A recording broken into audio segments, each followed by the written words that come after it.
Duty কটা থেকে কটা ছিল আপনার ডিউটি? 8টা অবধি, 2টা থেকে। 2টা থেকে 8টা। তো নাইট ডিউটির ডাক্তার কেটা ছিল? আইসে না না, কেটে?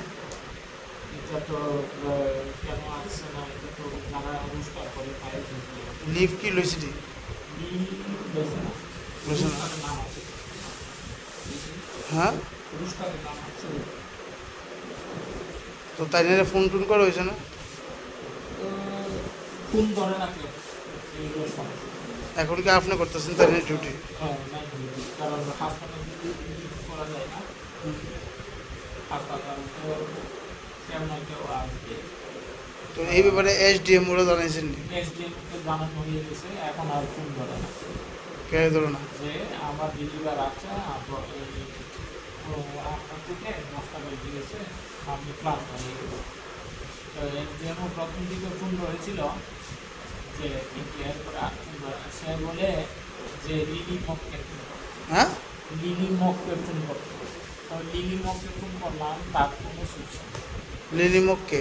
লিলি মক হইল সিস্টার ইনচার্জ, মানে সে চালাতে পারবে না হাসপাতালটা, লিলি মককে ফোন করতো। কে কইছে এটা? এসডিএম নাম কি ওনার? ডাক্তার রাজাল মামিয়া। এখন ফোন তুলে না তাই না? না না, ফোন তোলে না। তাই না আইসেও না? না, হারছে। কই থাকে তাই না? তাই তো এখন কোথায় আছে, কোয়ার্টারে থাকার কথা। কোয়ার্টারের এই হসপিটাল থেকে কত দূরে? ওই তো দোকান থেকে 10 কদম, এই যে টিলাটা। তাই না আইসেও না? না না, আপনার নাম কি? আমার নাম ডক্টর সমীর রঞ্জন মুখার্জি।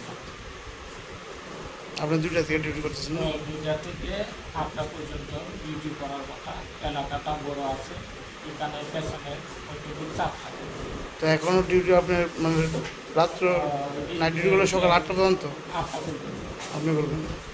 ওই চালাতে হচ্ছে, কারণ হাসপাতাল যদি ত্যাগ করে যায় তাইলে তো হাসপাতালে গ্যাস পাবে, এই জন্য চালাচ্ছি।